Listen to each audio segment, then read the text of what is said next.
우리 좌우에 있는 분들과 인사를 나누시겠습니다. 편안하시죠? 네.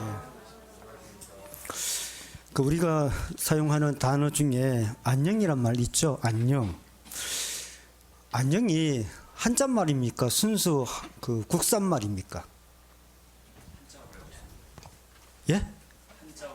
예, 안녕은 우리 평상시에 많이 사용하는 말인데 한자입니다. 한자. 제가 한자 공부하면서 와, 이게 한글로 알았다가 제가 충격을 받았어요. 우리가 평상시에 한글이라고 생각을 했던 말들이 한 80% 이상이 한자라고 보시면 돼요. 그래서 공부를 잘하기 위해서는 한자를 좀 잘 알아야 돼요. 그래야 이렇게 뜻을 그때마다 탁 이해할 수가 있습니다. 주중에 여러 가지 사연들이 많으실 텐데 단상에 있다 보니까 제 사연만 먼저 이야기해서 죄송하네요. 지난주에 제가 이런 일이 있었습니다. 제가 여동생한테 좀 300만 원을 빚을 졌어요. 그래서 올해 이제 2월 달에 한 100만 원 갚고 3월 달에 50만 원 갚고 지난달에 이제 한 40만 원을 갚았는데 이번에 이제 갚으니까 문자로 이제 110만 원 남았는데 이제 더 이상 갚지 않아도 된다. 그래도 저는 이제 갚겠다고 하는데 굳이 이제 갚지 말라고 해서 이제 안 갚게 됐는데 빚이 있으면 사람이 굉장히 마음이 무거워요. 예수님께서 주기도문을 가르쳐 주셨는데 주기도문에 보면 우리가 우리에게 죄 지은 자를 사하여 준 것 같이라고 되어 있어요. 거기서 죄를 뭐라고 표현했냐면 빚으로 표현하셨어요. 빚으로.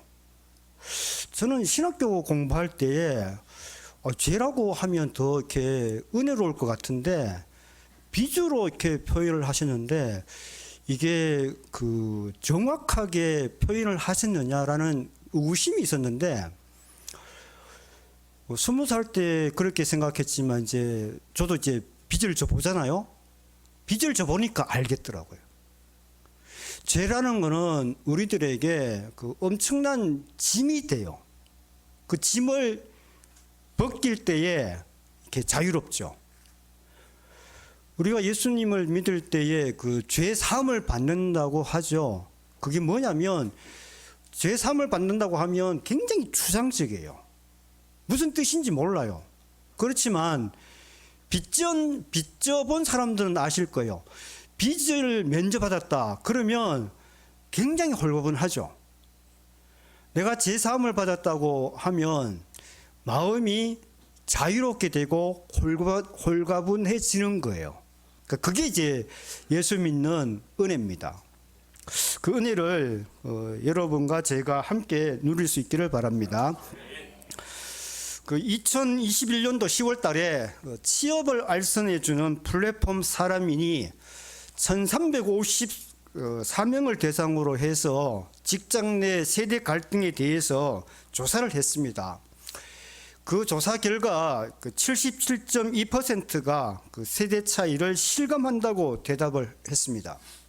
이 조사 결과가 이렇게 나왔는데 77.2%가 세대 차이를 느낀다. 그리고 이제 연령에 따라서 느끼는 세대 차이를 조사했더니만 베이비붐 세대 한 60대 이상입니다. 60대 이상은 96.1%가 세대 차이를 많이 느낀다고 했고 86세대는 이제 50대 이상을 말하는데 50대 이상은 80.5% 그리고 X세대 40대 정도 되는데 40대는 78.7% 그다음에 MZ세대 30대는 76.1%.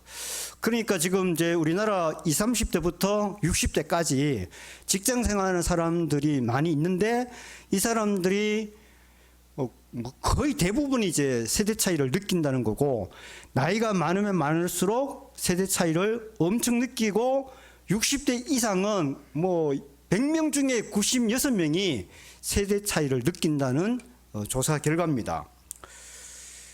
그리고 이제 세대 차이가 나는 이유를 이제 알아봤더니만 그 기본적인 사고 방식이 너무 달라서 68.5%, 그다음에 직장과 개인 생활의 분리 정도가 달라서가 이제 40.7%인데, 이 말은 뭐냐면 직장 생활과 자기 개인 생활을 완전히 분리시키는 분위기가 현재 20대, 30대까지 있어요.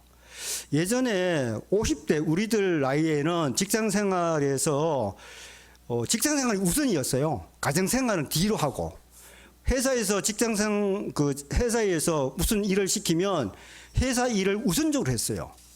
그리고 개인 생활은 보장을 받지 못했어요. 그런데 이제는 직장 생활과 자기 개인 생활, 가정 생활을 이제 분리한다는 거예요.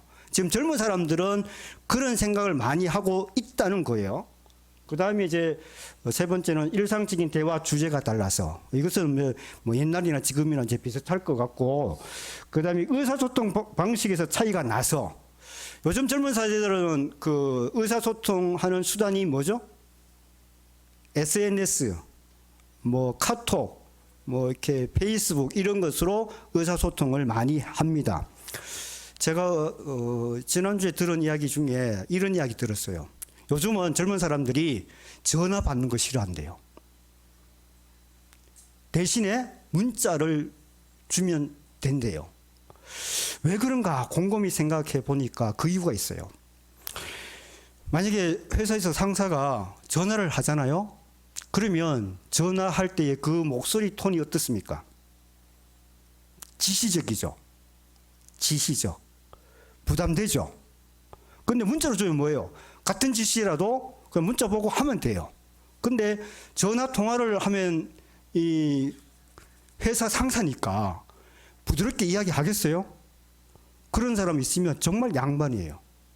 대부분 전화 통화하면 그 사람에 대해서 뭔가 이렇게 억누르는 그런 분위기로 통화를 하니까 젊은 사람들은 아예 그럴 바에야 그냥 문자로 주면 그 문자 보고 하겠다는 거예요. 이런 식으로 많이 이제 바뀌었다는 겁니다.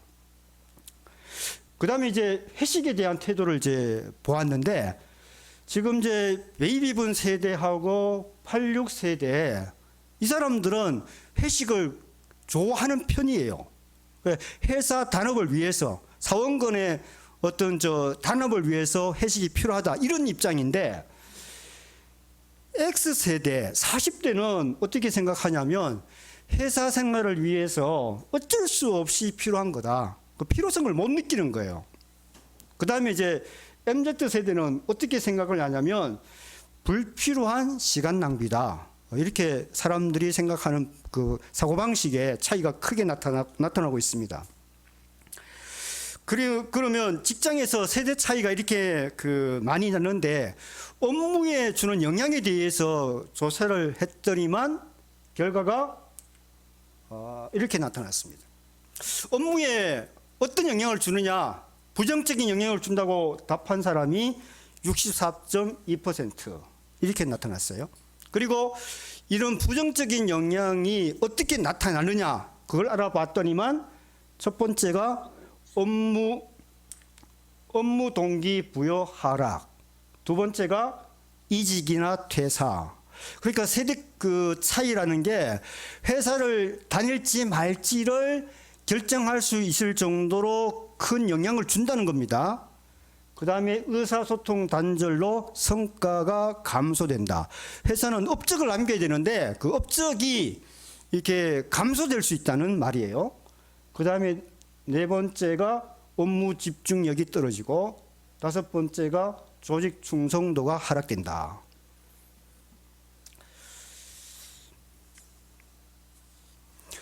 직장에는 나이별로 층층이 사원들이 있죠.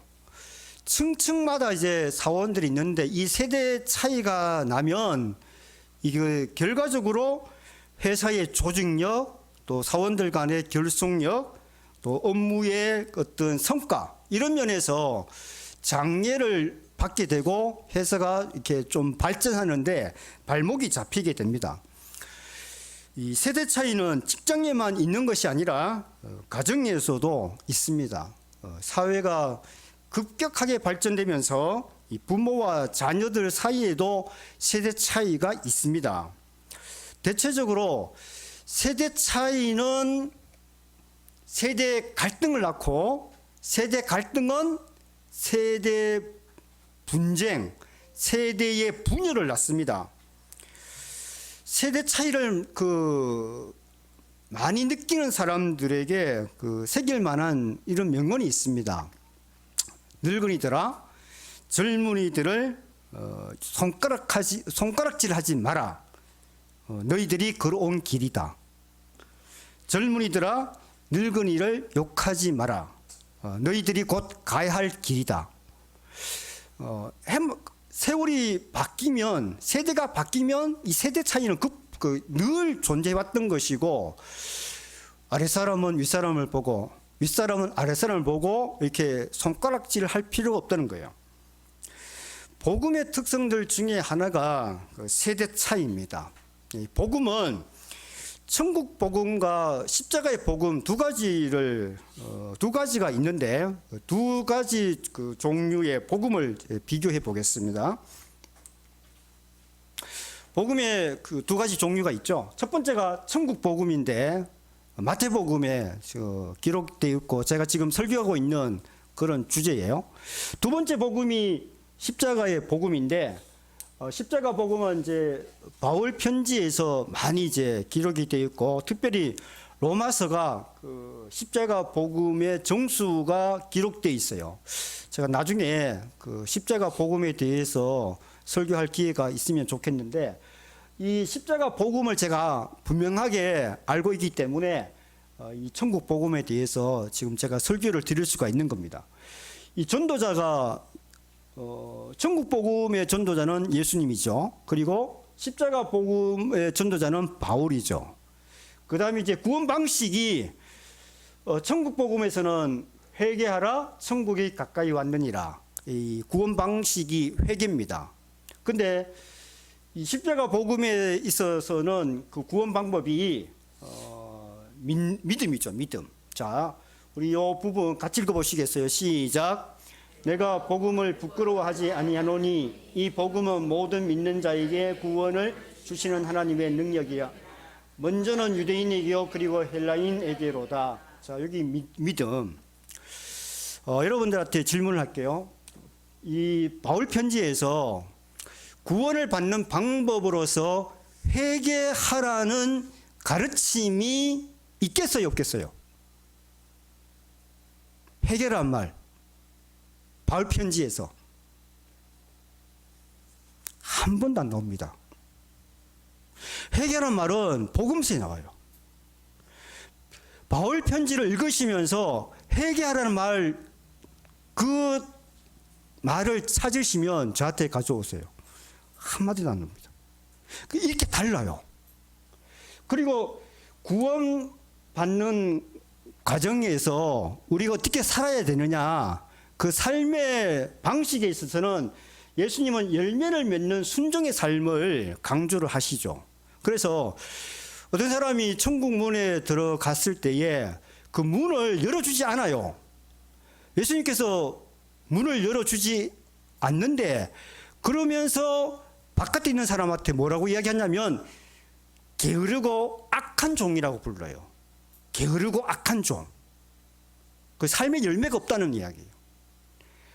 십자가 복음에서 구원의 완성까지 이르는 과정은 성령의 인도를 받아서 순종의 삶을 살아가는 거예요. 그러니까 우리는 이제 구원받은 거는 이제 분명한데 앞으로 중요한 거는 내가 구원의 완성에 이르기까지의 삶을 어떻게 살아가느냐, 여기에 중점을 맞추고 살아가야 되는 거예요. 그러니까 한번 믿고 한번 회개하고 끝나는 게 아니라 구원까지의 그 과정들이 있잖아요. 그 과정들에 대해서 예수님은 순종의 열매를 맺으라고 말씀을 하시는 거고, 바울은 자기의 복음에서 성령을 너희들이 받았으니까 성령의 인도를 받아야 되고 성령의 이끌림을 받아서 살아가라.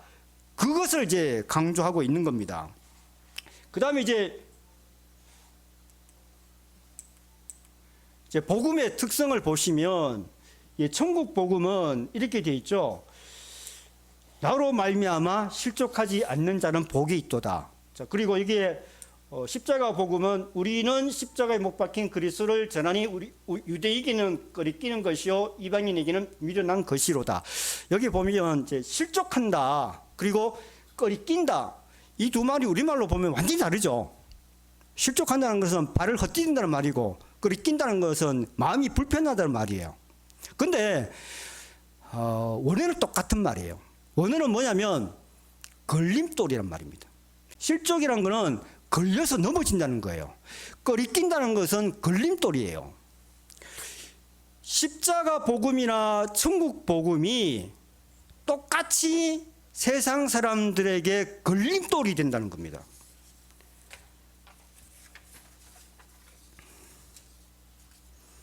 자, 걸림돌이다. 복음을 전하는데 사람들에게 걸림돌이다. 그러면 세상 사람들이 복음을 어떻게 생각하겠습니까? 치워야 될 돌이죠. 걸림돌이니까 앞에 있으면 안 되죠. 이걸 어떻게든지 제거해야 되잖아요. 세례 요한이 천국 복음을 전했어요. 근데 그것이 사람들에게 좋은 것이 아닌 거고, 바울이 십자가 복음을 전했는데 그것이 사람들에게 잘 통하는 소식이 아니에요. 오히려 그들은 그걸 버리고 싶어 하는 거예요.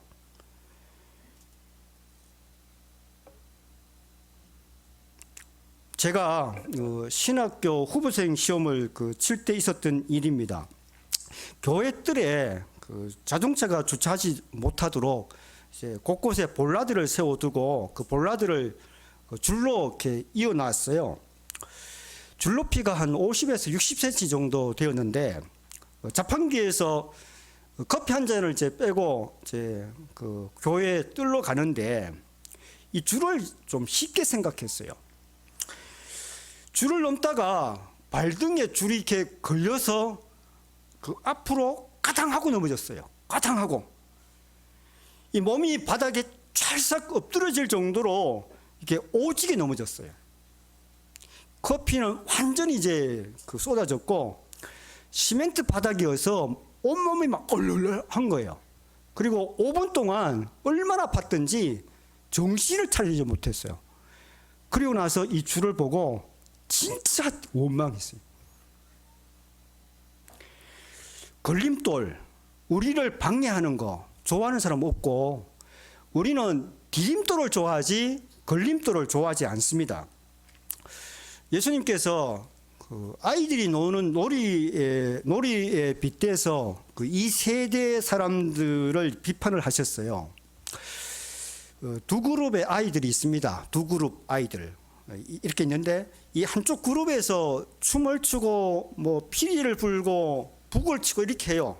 그러면 이쪽에서는 춤을 추면 이렇게 좀 흥겨워하고 그렇게 되는데 춤을 춰도 가만히 있는 거예요. 그리고 이쪽에서 또 이번에는 사람이 죽은 듯이 이제 아이고 이제 곡을 합니다.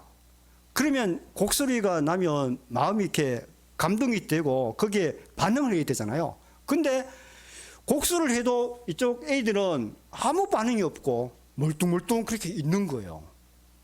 이게 지금 그 아이들이 노는 그것을 이제 비유를 한 건데 여기서 춤추고 곡하는 아이들이 상징하는 사람이 있고 곡해도 춤을 춰도 반응하지 않는 아이들이 상징하는 사람이 있어요. 자, 그러면 악기를 연주하고 곡을 내는 아이들은 누구를 상징합니까? 세례 요한과 예수님을 상징해요. 천국을 선포할 때에 세례 요한과 예수님의 그 방식이 달랐어요. 그 세례 요한은 먹는 것도 절제하고 술도 안 마시고, 그 세례 요한은 태어날 때부터 나시린이었기 때문에 독주도 안 마시고 하여튼 절제를 했어요. 우리나라에서는 이제 금주가 기독교인의 생활 방식의 그 중요한 기준이 되는데 유대인들은 술을 좀 자유롭게 마셨습니다. 6월절에 이렇게 식사를 하잖아요. 거기 식사의 그 메뉴가 뭔지 아시죠?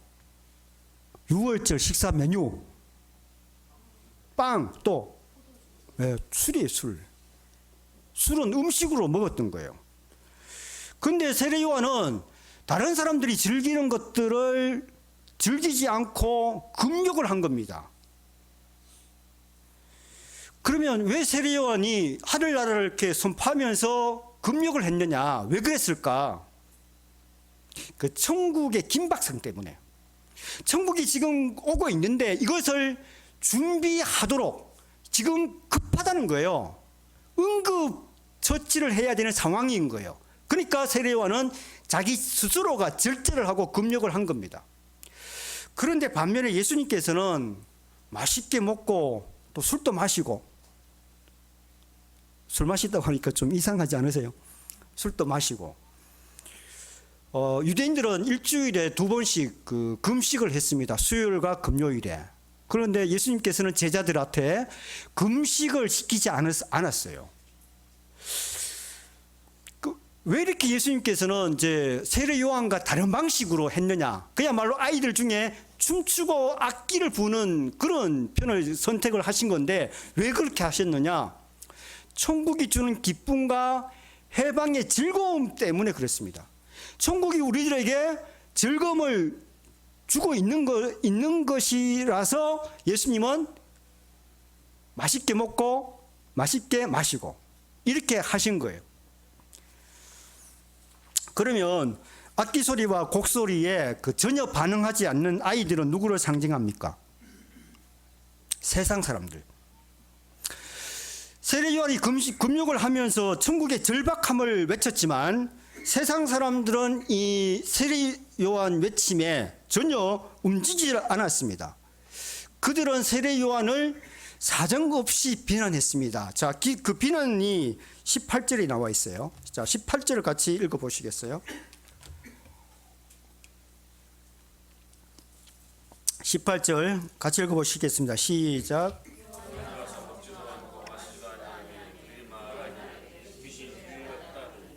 예.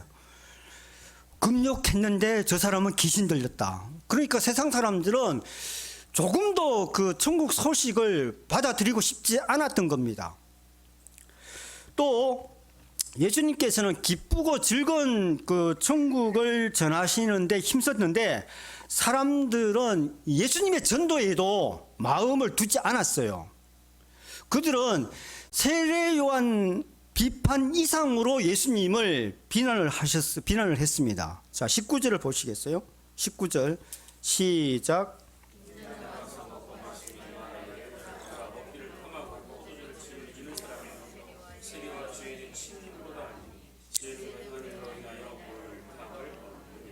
예, 여기서 포도주를 즐기는 사람, 이것은 그 점잖게 번역한 것이고, 악평한 사람들의 뜻대로 하면 술고래란 말입니다. 술고래, 술전전맹이, 이렇게 이제 비난을 한 겁니다. 천국을 전파한 전도자와 세상 사람들 사이에는 아주 깊은 골, 아주 높은 벽이 있는 겁니다. 이 세대 차이가 보통이 아니에요. 여기에서 우리는 이런 질문을 던질 수가 있습니다.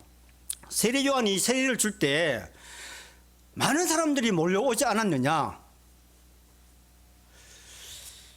산상수훈에서 예수님이 가르치실 때에 산 위에 모인 사람들이 많지 않았느냐? 사람들이 병을 고치기 위해서 예수님을 찾아왔는데 그때 많은 사람들이 몰려오지 않았느냐? 이런 질문을 던질 수가 있어요. 그런데 많은 사람들은 전체 인구 중에서 극히 일부분입니다. 많은 사람들 중에서 극히 일부분. 자, 예를 들면 비율로 따지면 100명 중에서 2~3명 정도 됩니다.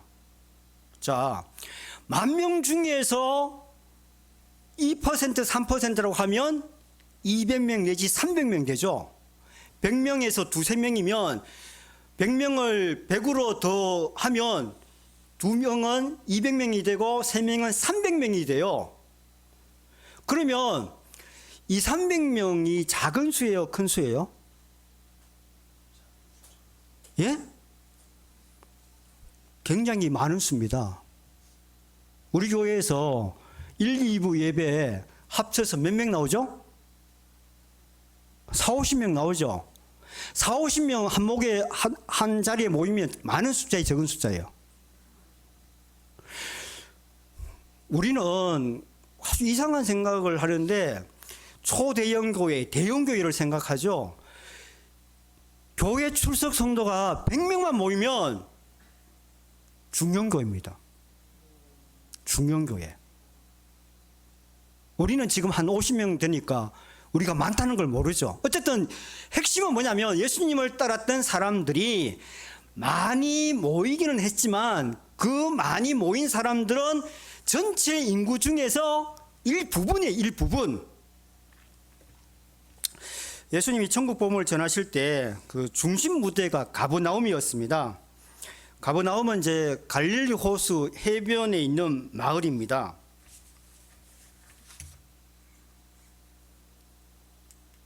예, 갈릴리 호수 이제 지도를 이제 보시면 여기 이제 갈릴리 호수예요. 호수의 크기를 보면 남북 길이가 한 21km이고 동서 길이가 13km고 면적을 측정했더니만 166제곱킬로미터예요. 면적은 우리나라 울릉도의 2배 정도 됩니다. 그러니까 이 갈릴리 호수가 이스라엘 땅에서는 상당히 큰 그 호수라고 보시면 돼요. 울릉도의 2배가 되니까. 그리고 이 해변 주변에 이제 여러 도시들이 있는데 그 중에 가버나움이 있고 베세다가 있고 고라시는 이제 가버나움 북쪽으로 이제 위치해 있습니다. 예수님께서 사셨던 그 동네 이름이 나사렛이죠. 나사렛에서 사셨고 천국 복음을 전파하기 위해서 나사렛에서부터 어디로 가시죠? 가버나움으로 가시죠. 나사렛과 가버나움 간의 그 거리가 한 50km 정도 돼요. 제가 우리나라 지도를 찾아보니까 은평구청에서 남서울 ICC, 남서울 CC, 그 경부고속도로 있죠. 그 톨게이트 거기까지 거리가 돼요. 예수님께서 가버나움을 제 복음의 중심지로 이렇게 삼으셨는데 그 가버나움, 벳세다 이쪽을 중심으로 해서 사역을 하시고 베드로의 고향이 어디죠? 벳세다죠. 벳세다. 여기에서 예수님께서 사역을 하시면서 가르치시고 치유하시고 귀신을 추방하시고 그래서 여기에서 대표적인 기적을 보면 예수님께서 해당에 가셨는데 귀신 들린 사람이 있는 거예요. 그래서 그 사람에게서 귀신을 쫓아내셨죠. 그러니까 사람들이 깜짝 놀라죠. 두 번째 기적은 중풍병에 걸려서 조금도 움직이지 못하는 사람이 있었는데 이 사람들이 중풍병자를 침상에 눕힌 채 데리고 와서 예수님 앞에 갖다 놓죠. 그때에 예수님께서 그 사람들의 믿음을 보시고 중풍병자를 고쳐주셔요. 그러자 이 중풍병자가 스스로 일어나서 침상을 가지고 이제 가는 그런 기적도 있습니다. 그때도 사람들이 굉장히 놀래요. 그리고 세 번째가 이제 어떤 관리에게 딸이 한 명 있었는데 이 딸이 어린 나이에 죽었어요. 관리가 이제 예수님을 찾아와서 좀 살려달라고 애원을 합니다. 그랬을 때에 예수님이 관리의 집에 찾아가서 어린 딸을 이제 살려주는 그런 일까지 하셨어요. 예수님께서 놀라운 기적들을 가버나움을 중심으로 보여주셨는데 가버나움 사람들이 예수님의 그 천국 복음을 완강하게 거절을 합니다. 그래서 그들의 불신에 대해서 예수님께서 굉장히 화가 나신 거예요. 그래서 예수님께서 이 가버나움에 대해서 마지막 날에 너희들이 심판을 반드시 받을 것이라고 경고를 하십니다. 자, 경고가 23절과 24절이 있어요. 자, 같이 읽어보시겠어요? 23절과 24절 시작.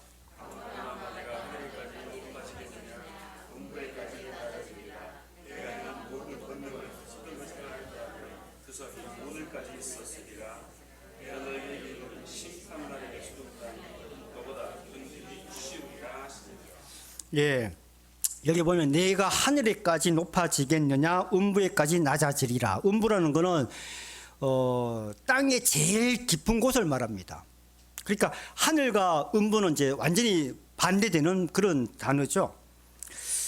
이 구절은 중동에서 최초로 제국을 만든 바벨론 왕 느부갓네살이 자기를 자랑하는 말에서 나온 거예요.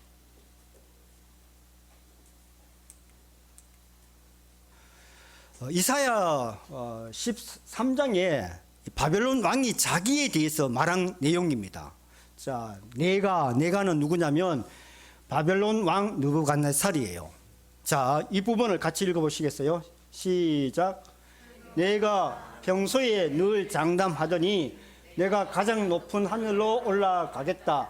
하나님의 별들보다 더 높은 곳에 나의 보좌를 두고 저 멀리 북쪽 끝에 있는 산 위에 신들이 모여 있는 그 산 위에 자리 잡고 있겠다.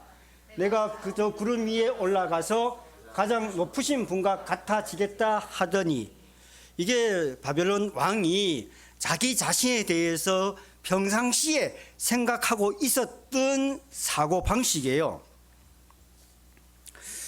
느부갓네살 왕은 전쟁을 해서 제국을 건설을 하였습니다. 군대를 몰고 가서 전쟁을 했는데 전쟁할 때마다 승리를 했고, 승리하면 땅이 점점 더 넓어지게 되는 겁니다. 자, 땅을 점점 더 넓혀가고 있어요. 이때 그의 마음속에 어떤 생각이 들었겠습니까? 나를 당할 자가 없다. 내가 최고다. 내가 신과 같이 될 수 있는 존재다. 이런 생각을 가졌을 것입니다. 그러나 하나님께서 그를 심판해서 음부에까지, 이 땅의 최고로 낮은 자리까지 낮췄다는 겁니다. 21절에 그 두로라는 지명이 나오는데, 이 두로는 지중해 해변에 건설된 해안 도시입니다. 우리나라 도시로 치면 부산이나 이제 인천 됩니다.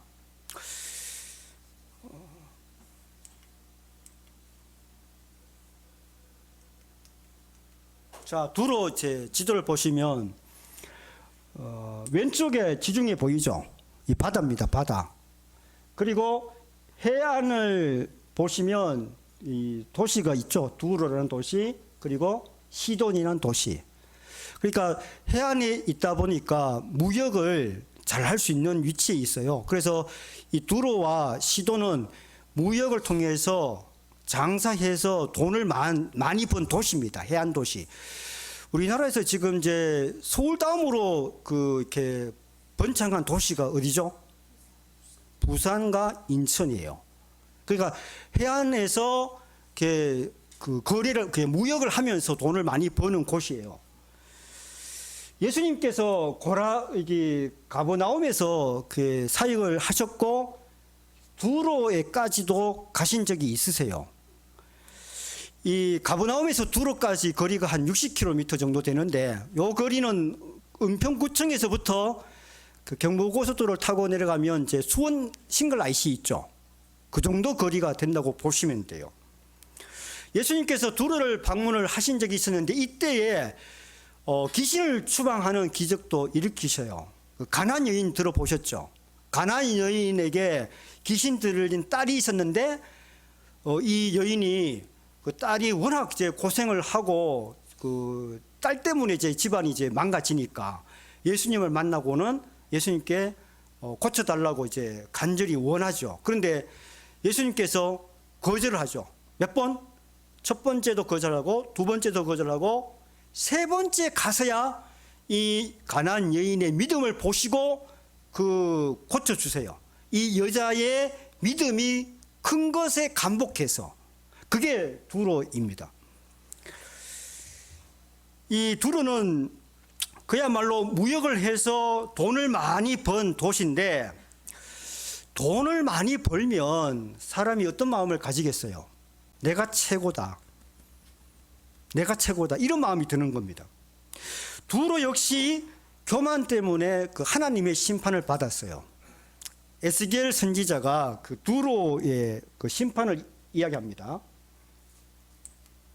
자, 이게 에스겔 선지자가 두로에 대해서 심판난 내용인데, 자, 우리 같이 읽어보시겠어요? 시작.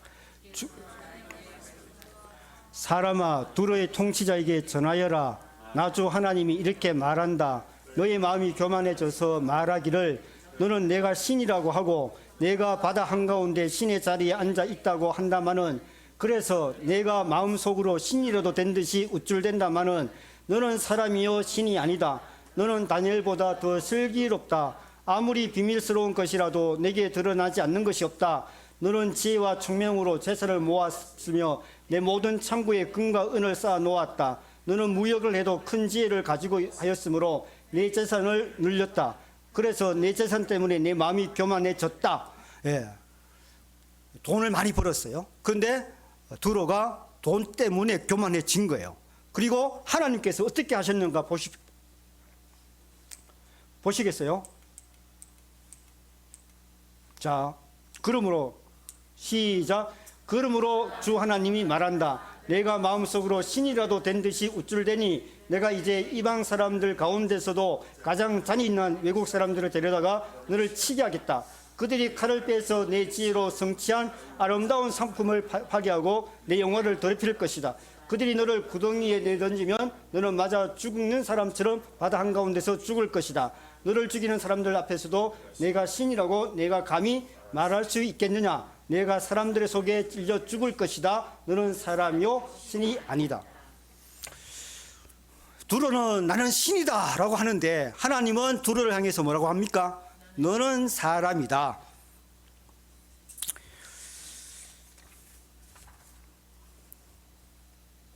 바벨론이나 두로나 교만 때문에 망했습니다. 가버나움은 현재 천국 복음의 중심지입니다.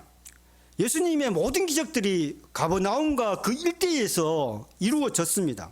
자, 그렇다면 가버나움 사람들이 복음을 듣고서 회개할 수 있어야 될 텐데 회개를 하지 않았어요.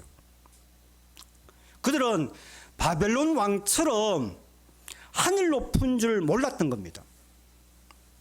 크건 작건 우리들의 내면에는 교만이 자리 잡고 있습니다. 자신이 남들보다 좀 나은 것이 있으면 교만이 발동합니다. 무슨 말이냐면 우리 본성에는 교만이라는 게 있어요. 근데 내가 남과 비교했을 때에 저 사람보다 약간 낫다 그러면 교만이 막 움직이는 거예요. 작용하고 있는 겁니다. 남들보다 돈을 많이 벌면 뿌듯해집니다. 왜 뿌듯해집니까? 교만이 채워졌기 때문이에요. 학벌이 남들보다 더 좋으면 기분이 좋습니다. 교만이 충족되었기 때문이에요. 직장에 가면 직책이 있고 직책마다 고유한 권한이 있습니다. 권한이 점점 더 이렇게 많아지게 되는데 권한을 많이 받게 되면 사람들한테 자랑하고 싶어요. 왜 그렇습니까? 교만이 밑에 깔려있기 때문입니다. 제가 키가 좀 작은 편이에요. 70이 안 되니까 작죠. 그래서인지 저보다도 1cm만 작은 사람을 만나도 자신감이 생깁니다. 1cm. 저보다 1cm만 작으면 제가 이 사람보다 좀 낫다 이런 마음이 생겨요. 왜 그렇습니까? 그 사람하고 1cm를 비교할 필요가 없잖아요. 근데 우리들 마음속에 교만이라는 그 본성이 있기 때문에 내가 다른 사람들보다 약간만 나으면 막 자기가 좋은 거예요. 그 좋은 게 참된 그 좋음, 참된 기쁨이 아니죠. 교만이 채워졌기 때문에 내가 일시적으로 좋은 거예요. 우리 자신들을 돌아보겠습니다. 복음을 믿기 전과 복음을 믿은 후에 우리들이 어떻게 변화되었습니까? 예수 믿은 후에 부자가 되셨어요? 부자 되신 적 없으시죠? 예수 믿은 후에 사회적으로 성공을 하셨습니까? 성공하신 적 없으시죠? 예수 믿기 전에 우리들은 교만했던 사람들이에요. 내가 누군데 예수를 믿어? 내가 누군데 예수를 믿어? 이런 마음이 우리 모두에게 있었습니다. 그러나 예수님을 믿으면서 그 자신의 교만을 알고 뉘우치게 된 겁니다.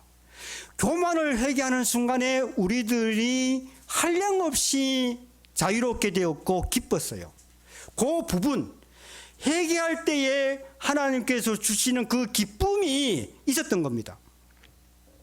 그리고 그 후부터 교만이 우리들 마음속에 슬금슬금 기어올 때에 그것을 회개할 줄 알았어요.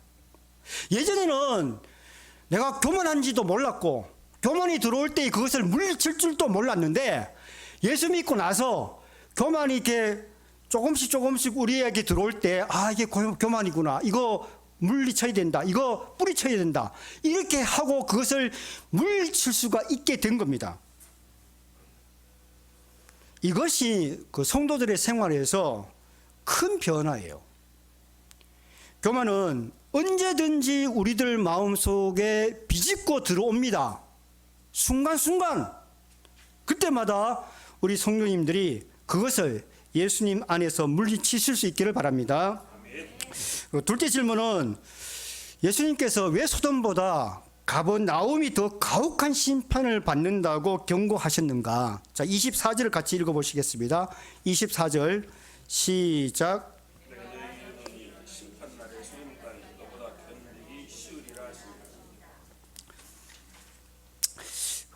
가버나움이 가혹한 심판을 받는데 그 이유는 이 가버나움이 예수님의 그 특별 혜택, 특별 대우를 완전히 무시했기 때문입니다.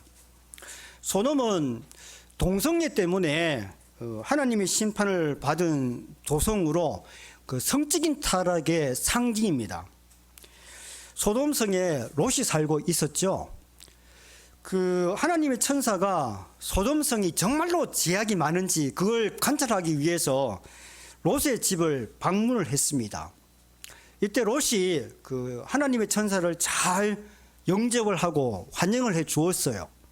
그런데 소돔성의 그 나이 많은 남자들, 또 젊은 남자들이 롯의 집에 찾아와서는 너희 집에 온 나그네를 빨리 내놔라, 이렇게 다그쳤습니다. 그리고 그거 이유는 이제 이 성관계를 맺기 위한 것이었습니다. 이런 장면을 목격하고 나서 하나님의 천사가 소돔성의 제약이 보통이 아니라 이걸 알고서 심판을 한 겁니다. 가버나움과 소돔성을 비교하면 가버나움이 소돔성보다 더 많은 죄를 지었다는 기록은 없어요. 가버나움에 대해서 이렇게 죄를 지었다 이런 내용은 없습니다. 소돔성이 가버나움보다 더 많은 죄를 지었어요. 그러면 죄의 그 대가로 보면 소돔성이 훨씬 더 가혹한 심판을 받아야 됩니다. 그러나 예수님께서는 가버나움이 소돔성보다 더 중대한 심판을 받을 것이라고 경고하셨어요. 그 이유가 천국이 왔다는 분명한 증거를 보여주었는데도 불구하고 그들이 회개하지 않았기 때문입니다. 예수님께서는 다른 어떤 지역보다도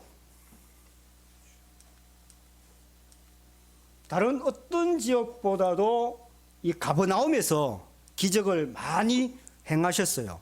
복음서에 나오는 기적들은 여기서 행하셨다고 보시면 돼요. 자, 그러면 가버나움 사람들은 기적을 목격하면서 천국의 실상을 똑똑히 보았을 겁니다. 그것은 그들에게 엄청난 특혜입니다.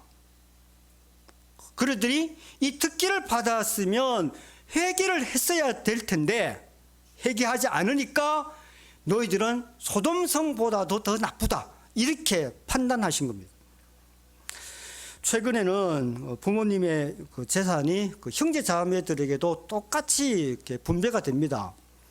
아들 1명, 딸 1명이면 딸 1명이고, 그 부모님의 재산이 5억이면 아들도 2억 5천만 원, 딸도 2억 5천만 원으로 이렇게 분배가 됩니다. 그러나 예전에는 재산 상속이 딸들에게는 한 푼도 안 돌아가고 그 장남에게는 절반을 줬어요. 아들 3명, 딸 2명이고 재산이 5억이면 딸들에게는 안 돌아가고 장남은 5억 중에서 2억 5천만 원을 받고 나머지 2억 5천은 차남과 삼남이 이제 나누어서 가졌어요. 예전에 장남이 부모님의 재산의 절반을 가졌는데 왜 그렇게 했죠? 부모님을 모시기 때문에. 재산을 절반 받는 대신에 부모님을 모시라고 재산을 준 겁니다. 그러니까 재산을 절반 받는 혜택하고 부모님을 모시는 책임이 맞물려 있었어요. 그런데 장남이 재산은 절반 정도 받고 부모님을 모시지 않으면 어떻게 됩니까? 부모님에게 불효자식이 되고 형제 자매에게는 그야말로 왕따 당합니다. 봉사라는 것은 어려운 일 중에 하나입니다. 봉사는 남은 좋지만 남에게는 좋은 것이 되지만 봉사 받는 사람은 좋은 것이고, 봉사는 당사자는 힘든 겁니다. 손해. 교회에서 그 봉사하는 성도님들이 많이 계십니다. 제3자가 보면 분명히 힘들어요. 뭐 주방 봉사도 하고 예배 드리기 위해서 이렇게 PPT 준비하고 이런 것들 하는 거 이렇게 쉬운 일이 아니죠. 교회에서 대가를 받는 사람은 목사님이시죠. 그리고 사역자들인데 대부분은 봉사로 이루어졌고, 봉사가 자기한테 시간적으로 뭐 이렇게 손해가 돼요. 근데 봉사하는 성도가 왜 봉사하는지 그 이유를 우리가 알아야 됩니다. 왜 봉사를 할 수가 있죠? 힘든 일인데 왜 봉사를 하죠? 하나님이 사랑해 주신 그 사랑의 그 체험이 있기 때문에요. 교회에서 하는 봉사는 그 사랑이 있어서 그것이 동력이 되어서 봉사하는 겁니다. 만약에 봉사하는데 하나님의 사랑이 내 마음에 느껴지지 않으면 이렇게 봉사도 안 되고 봉사하면서 자꾸 이렇게 짜증이 나게 돼 있어요. 우리가 하나님의 사랑을 우리가 구하죠. 그리고 받죠. 자, 그 다음에 나가야 될 곳이 교회를 위해서 내가 좀 봉사하는 그런 마음을 가지는 겁니다. 우리 성도님들께서 하나님께서 주신 혜택, 예수님께서 주신 분명히 사랑의 그 흔적이 있을 겁니다. 그 흔적에 대해서 우리가 봉사하고 서로 섬기는 삶으로 나가야 됩니다. 그렇게 할 때에 천국의 모습이 이 가운데서 실현될 수 있습니다. 그런 성도들이 되시길 바랍니다. 기도드리시겠습니다. 하나님 아버지, 주님